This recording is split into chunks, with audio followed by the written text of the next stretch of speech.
Bom dia, Cristiano. Bom dia, Ju. Bom dia, irmã Zilda, pastora Edna, Ju Cris Milhomem. Eu acho que é Juliana, não é Juliana?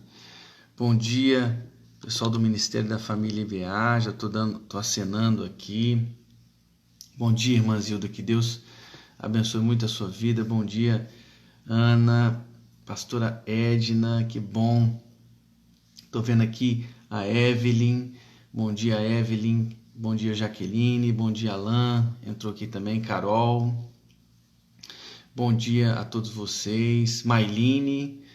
Bom dia, que Deus abençoe as nossas vidas. Bom dia, Josiel. Estou acenando aqui para o Josiel. Que bom vocês estarem aqui nesta manhã tão especial, né? Nós temos feito isso, né? Todas as manhãs aqui na presença do Senhor, diante de sua palavra, tentando compreender sempre, porque esse é o nosso propósito único, talvez, né?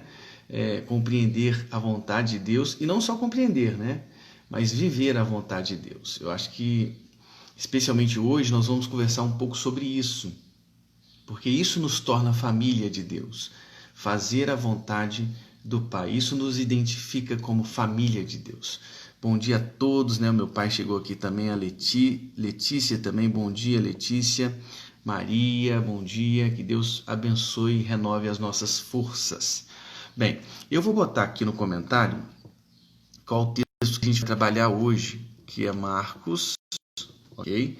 3, do 31 ao 35.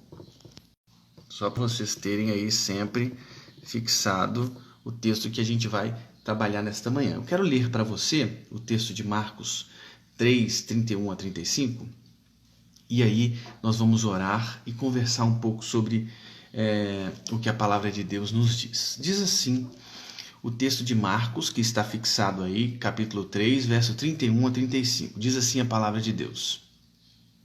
E o Alan está falando que a sua mãe está online. Que bom, que Deus abençoe muito.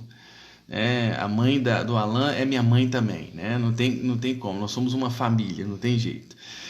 Então veja só, olha o que diz a palavra de Deus em Marcos capítulo 3, do 31 ao 35. Nisto chegaram sua mãe e seus irmãos, e tendo ficado do lado de fora, mandaram chamá-lo. Muita gente estava assentada ao redor dele e lhe disseram: olha, tua mãe, teus irmãos e irmãs estão fora da procura. Então ele lhes respondeu dizendo: quem é minha mãe e meus irmãos? E correndo olhar para os que estavam assentados ao redor, disse: eis minha mãe e meus irmãos. Portanto, qualquer que fizer a vontade de Deus, esse é meu irmão, irmã e mãe. Parece que o texto é bem claro sobre os que fazem a vontade do Pai. Vamos orar neste momento, colocando as nossas vidas diante do Senhor. Você pode convidar seus amigos também, familiares, como a mãe do Alan que está aqui. Convide os familiares, convide os amigos, manda um convite aí para eles participarem também com a gente nessa manhã tão especial. Senhor, muito obrigado pela tua palavra lida. Nós queremos acolhê-la também em nosso coração. Senhor, nós te pedimos que a tua voz seja ouvida aqui por nós. Deus, como é bom começar todas as manhãs na tua presença, diante da tua palavra. Senhor, muito obrigado por este tempo. Muito obrigado por esta manhã maravilhosa na tua presença. No nome de Jesus. Amém. Gente, nós estávamos estudando, ontem nós estudamos um pouco sobre essa incompreensão, sobre essas cristologias que foram se desenvolvendo por causa da pessoa de Jesus, seu ministério, sua vocação, suas palavras, suas parábolas, seus gestos proféticos. Tudo isso trouxe muita incompreensão. Nós falamos dessas cristologias ontem. Se você não ouviu, você tem no meu próprio Instagram aí, você tem todos esses devocionais. todos esses devocionais. E eu também criei um canal no YouTube, Heinerson Israel. Você pode ter todos os devocionais que foram feitos. Hoje é o 15º devocional que a gente faz. Então estamos há 15 dias já estudando a palavra de Deus em detalhes do Evangelho de Marcos. Então se você perdeu qualquer cena, você pode no meu Instagram mesmo, tem tudo lá. Eu sempre gravo no IGTV ou então no YouTube. No canal você pode procurar, também tem todas as outras 14 conversas que tivemos sobre o Evangelho de Marcos. Então veja, muitas cristologias, ou seja, teologias sobre Jesus, Cristos, sobre o Messias, foram se desenvolvendo, porque eles nutriam expectativas, messianismos que se nutriam a partir das esperanças proféticas, das leituras que se faziam dos profetas. Jesus teve que corrigir tudo isso. Ele teve que propor, inclusive em sua própria vida, um segredo messiânico. Ele dizia aos endemoniados, mantenha-se em silêncio, porque eles queriam jogar Cristo à publicidade. Só que isso poderia trazer muitos problemas para Jesus, porque eles precisavam compreender que tipo de Messias ele era, que tipo de ungido ele era, que tipo de Cristo ele era. E veja, nós estudamos ontem, por exemplo, que os parentes de Jesus, os quais estamos, inclusive, sobre os quais estamos e falaremos nesta manhã, eles diziam, bem, ele está fora de si. Essa era a percepção dos parentes de Jesus, ele está fora de si. Aquela comissão de escribas vinda de Jerusalém, escreveu um relatório dizendo, bem, ele expulsa demônios pela força de Belzebu, pelo principal, o maioral dos demônios, um outro nome para Satanás. Então veja, nós temos essas imprecisões, essas cristologias que não falam corretamente sobre Jesus, não falam adequadamente sobre Jesus. Jesus corrige essas cristologias e se você perdeu ontem, você pode acompanhar ainda assim. Mas veja, é nesse contexto, é nessa ambiência que nós precisamos interpretar estes versos de 31 ao 35, especialmente nos evangelistas Mateus e Marcos, que colocam essa narrativa no meio dessas outras. Então veja, estes mesmos parentes que diziam ele está fora de si, no verso 31, aparecem do lado de fora de uma casa onde Jesus estava. Olha o que diz o verso 31. Nisto chegaram sua mãe e seus irmãos, e tendo ficado do lado de fora, mandaram chamar. Nós precisamos entender este verso, essa ambiência. Eles disseram, ele está fora de si. Agora estão na porta dessa casa, aguardando a presença de Jesus, para conversarem com ele. Por isso mandaram chamá-lo. Agora, é uma coisa interessante porque eles estão ali fora e eles estão em fora porque foram impedidos de se aproximarem de Jesus por causa da concorrência do povo. Essa expressão que Lucas usa. Então, imagine que a casa estava cheia, a concorrência do povo, então eles não conseguiram se aproximar de Jesus. Então, mandaram chamá-lo. Agora, é nítida a diferença e o contraste, por exemplo, os 4 homens carregaram um paralítico até Jesus. Aqueles 4 homens de Marcos capítulo 2 que carregaram um paralítico até Jesus descobriram o eirado no ponto correspondente ao que Jesus estava e colocaram o paralítico na presença de Jesus e este, porque vendo-lhes a fé, foi curado por Jesus. Aqui nós... o irmão lá, o Florenzano também está aqui, que bom, bom dia meu irmão. Então veja, houve um esforço por parte daqueles 4 homens ao descobrirem o eirado e colocarem aquele paralítico no ponto correspondente. Os parentes de Jesus que não isso nenhum. Nós temos que contrastar essas 2 narrativas para a gente entender como Jesus vai desmontando as confianças nas genealogias, os laços familiares. Joel Florenzano, que bom, irmão Joel Florenzano. O irmão Joel Florenzano é o pai do Josiel Florenzano. Que bom que o irmão está aqui, viu? Que Deus abençoe muito, muito a sua vida e a amada igreja aí no Palmeiras, muito, muito especial, igreja no Palmeiras. Então veja só, Não há esforço nenhum dos parentes. Os 4 homens se esforçaram, colocaram o paralítico diante de Jesus e Jesus, vendo-lhes a fé, o curou. Isso é impressionante. Então veja, nós temos que começar a contrastar para entender como Jesus vai desmontando essa confiança em genealogias, em laços sanguíneos, para a gente entender que a família de Jesus é muito maior do que a sanguínea, é muito maior do que a genealógica. Bem, lá em João 7 tem uma narrativa muito forte. Estava se aproximando a festa dos tabernáculos e os irmãos de Jesus vão até Jesus dizer assim: bem, manifesta-te ao mundo. Se fazes estas coisas, vejam as palavras dos irmãos de Jesus, os irmãos sanguíneos de Jesus a Jesus. Se fazes estas coisas, manifesta-te ao mundo. Ou seja, eles estavam incitando Jesus a ir a Jerusalém, demonstrar, apresentar sinais comprobatórios. Olha que coisa interessante.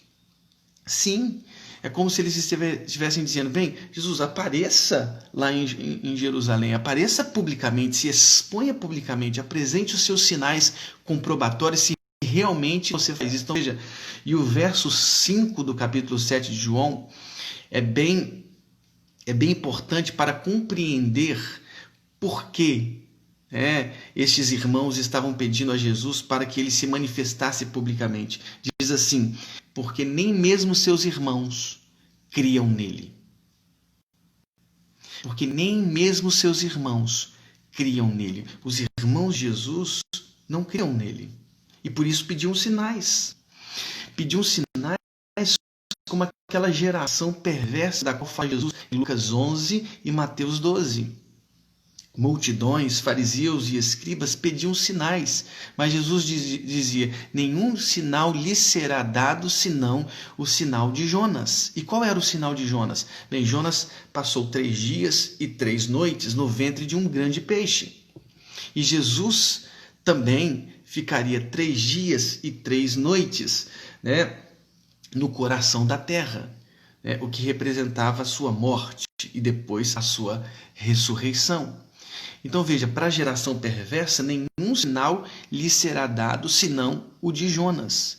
Porque, irmãos, às vezes a gente tem uma confiança, nós somos muito assim.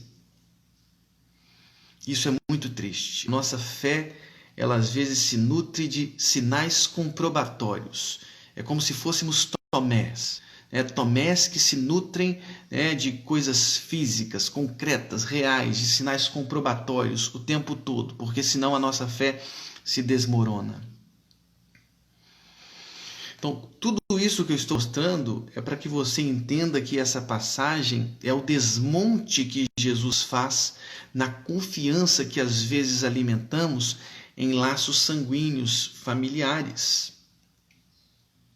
Há um texto interessante em Lucas, ele está em Lucas, só no evangelista Lucas. Ele descreve muito bem, com minúcias, certas cenas da infância de Jesus e também da adolescência. E tem uma cena da adolescência de Jesus que é muito interessante, porque anualmente os seus pais iam, conforme costume do povo judeu, a Jerusalém.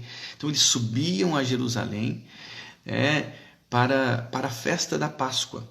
E quando Jesus fez 12 anos, eles fizeram isso de novo. Aos 12 anos, os seus pais subiram a Jerusalém e quando eles retornaram, eles esqueceram Jesus em Jerusalém. E eles só foram encontrar Jesus em Jerusalém 3 dias depois. Imagina, 3 dias e 3 noites sem saber onde Jesus estava. E quando o encontram, Jesus está no templo.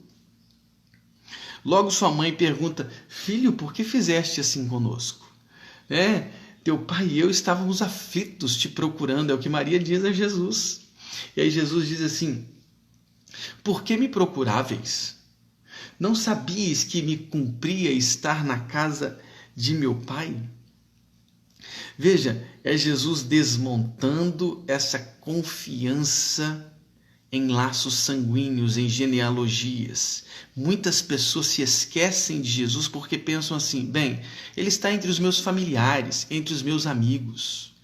Muitas pessoas desvalorizam a relação de Jesus por terem essa falsa confiança, essa falsa sensação. Caminham 3 dias e 3 noites pensando assim, bem, ele está entre os meus parentes, entre os meus familiares, mas veja, Jesus quer ter um encontro com você. Se ele já teve com seus parentes, graças a Deus, com seus primos, com seus tios, com sua mãe, com seu pai, com seus avós. Amém, que bom que Jesus já teve um encontro. Agora, ele quer ter um encontro com você. Essa confiança em laços genealógicos, em laços sanguíneos, tem que ser desmontado das nossas vidas. Sim, quem é a família de Jesus? É tão forte, irmãos, que João Batista, em seus sermões, ele dizia assim, bem, destas pedras, Deus pode suscitar filhos a Abraão. Esta falsa sensação, essa falsa confiança que às vezes nutrimos, bem, Jesus está entre os meus familiares, ele está com os meus amigos, ele está na igreja onde eu frequento, bem, ele está na igreja onde você frequenta, ele está entre seus familiares, ele está com seus pais, com seus avós, mas a pergunta é, ele está com você? Você está com ele? Ele habita em seu coração? Ele habita em sua vida? Ele é o Senhor da sua casa? Ele é o Senhor da sua família? Gente, nós vamos responder isso hoje. Hoje. Essa falsa sensação, essa falsa confiança. Veja, Jesus faz uma pergunta. Quem é minha mãe? E quem são os meus irmãos? Quem é minha mãe? Quem são os meus irmãos? Não é desrespeito. Não é desonra. Não, porque o próprio Jesus nos diz o texto de Lucas, quando naquele episódio de Jerusalém, depois quando Maria e José o encontram no templo discutindo com os doutores da lei, porque ele tinha que cumprir, ele tinha que fazer a vontade do Pai, cumprir a ele estar na casa do Pai, eles desceram para Nazaré.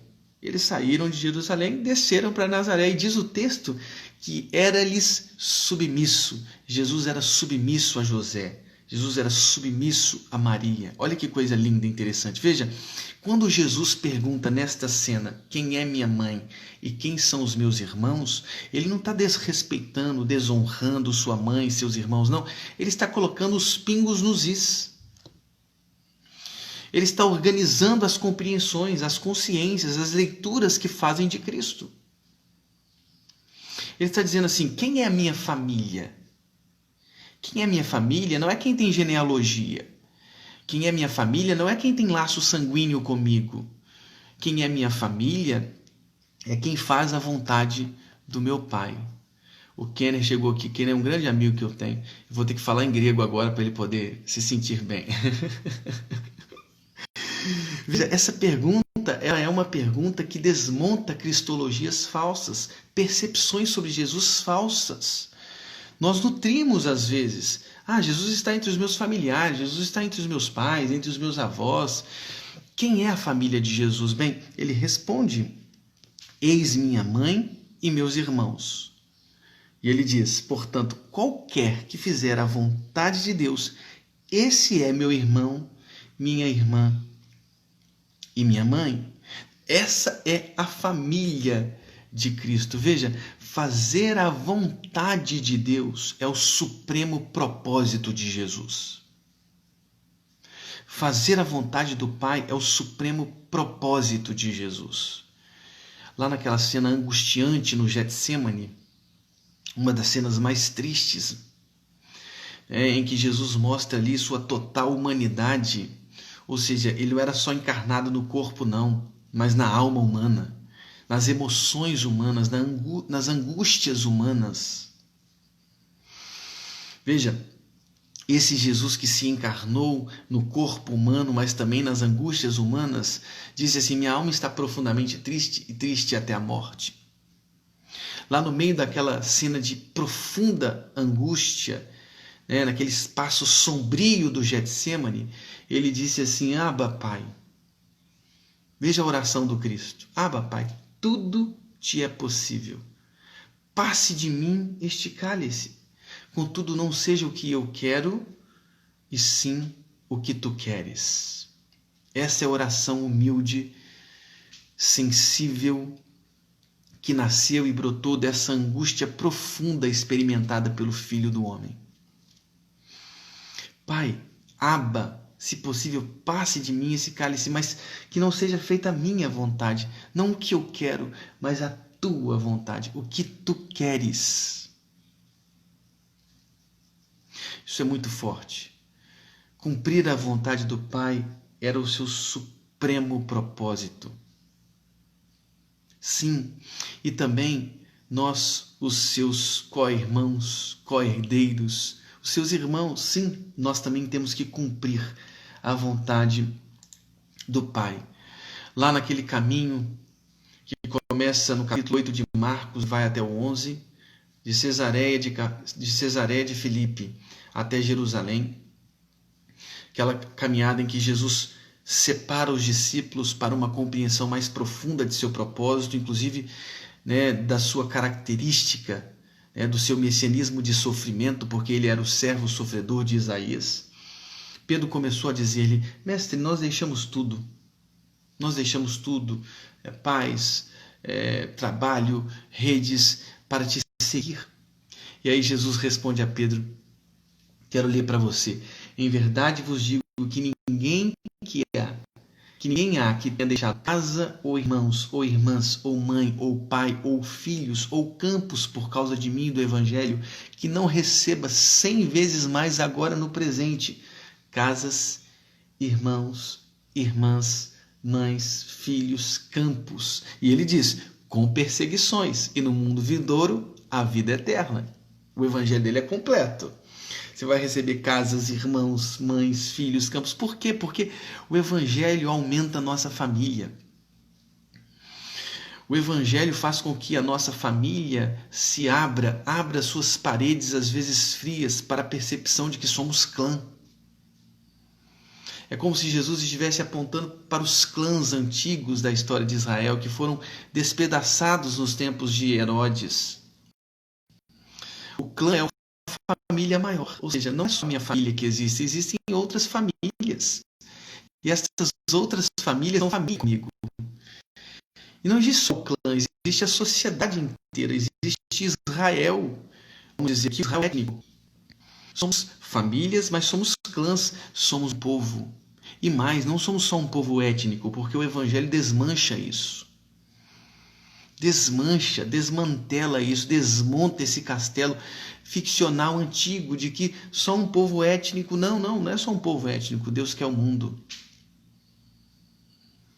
Não há judeus nem gregos, nem homens nem mulheres, nem escravos nem livres, porque o Evangelho desmonta tudo. O Evangelho torna o cosmos inteiro uma família, nossa casa comum. Somos família, sim, com os outros. A nossa família é muito maior do que os nossos metros quadrados de apartamento e casa.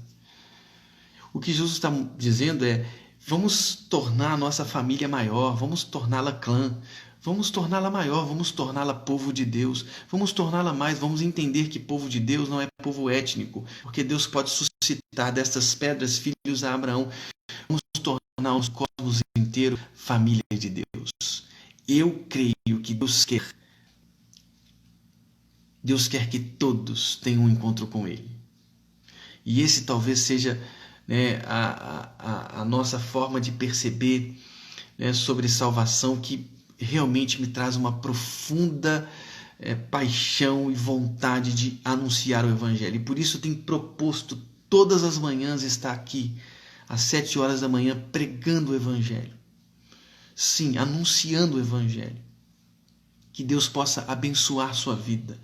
E que a sua família, né, ali sanguínea, encontre em outras famílias, né, a real percepção que Jesus tem sobre família. Quem é a família dele? O que fizer a vontade de Deus. Esse é o meu irmão, irmã e mãe. Que Deus abençoe muito a sua vida, a sua igreja, a sua família, o seu bairro. O seu bairro é a sua família, ou deveria ser.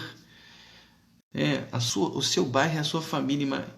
Imagina, irmão Joel Florenzano, que todo o bairro do Palmeiras aí tenha um encontro real com Jesus, com Cristo, e se torne uma família. Como esse bairro vai mudar? Que Deus abençoe muito. Estou vendo a minha tia aqui, imagine aí o bairro Tirol, que todos tenham um encontro com Jesus. Imagine como esse bairro vai mudar. Então, gente, nós somos família, que o nosso entorno se torne família também. Que Deus abençoe a sua vida. Se você ainda não entregou o coração a Jesus, que você entregue hoje o coração a Jesus. Que você faça uma oração simples, confessando os seus pecados e dizendo assim: Jesus, entra no meu coração, entra na minha vida. E se você fizer essa oração com verdade, eu creio que Deus vai entrar na sua vida e transformar o seu coração. E você pode mandar uma mensagem para mim: Heinerson, eu fiz essa oração hoje, entregando meu coração, eu quero orar por você e quero mostrar aí, talvez apontar uma igreja próxima à sua casa, que você possa se tornar família com essa igreja. Tantas igrejas espalhadas aí pelo nosso país, pela nossa cidade do Rio de Janeiro, cidade de Belo Horizonte, e eu posso apontar uma igreja para você e procurar aí no Google uma igreja especial. Eu conheço algumas igrejas, então você pode fazer parte dessa igreja. Vamos orar? Senhor, muito obrigado por esse tempo, por essa manhã, na Tua presença, diante da Tua palavra. Deus, nós queremos ser Tua família, fazer a vontade do Teu Pai, do nosso Pai, porque até isso é um privilégio. O Senhor nos torna, através do sacrifício do Teu Filho, irmãos de Jesus e filhos do Senhor. Esse é um privilégio, um grande privilégio. Que o Senhor abençoe muito as nossas vidas e que esse dia seja muito especial. No nome de Jesus. Amém. Que Deus abençoe o seu coração, a sua vida. Por que você não faz da sua empresa, lá onde você trabalha, na loja onde você vende, na escola onde você dá aula, no hospital onde você é enfermeira, médico? Por que você não faz daquele hospital lá a sua família, a família de Cristo? Proclame o evangelho lá no seu trabalho, na sua casa, ok? Que Deus abençoe muito o seu dia. Muito bom ter todos vocês aqui. Que Deus abençoe a sua vida no nome de Jesus. Amém? Grande abraço, um bom dia, um dia especial. Até segunda. Lembre-se que amanhã é sábado, domingo, nós não temos o devocional aqui. O devocional é de segunda a sexta. Então espero vocês na próxima segunda. Nós vamos falar sobre as parábolas e vai ser muito legal. Muito legal conversar sobre as parábolas de Jesus. Elas são muito ricas. Que Deus abençoe a sua vida. Até segunda que vem. Um grande abraço. Tchau, tchau.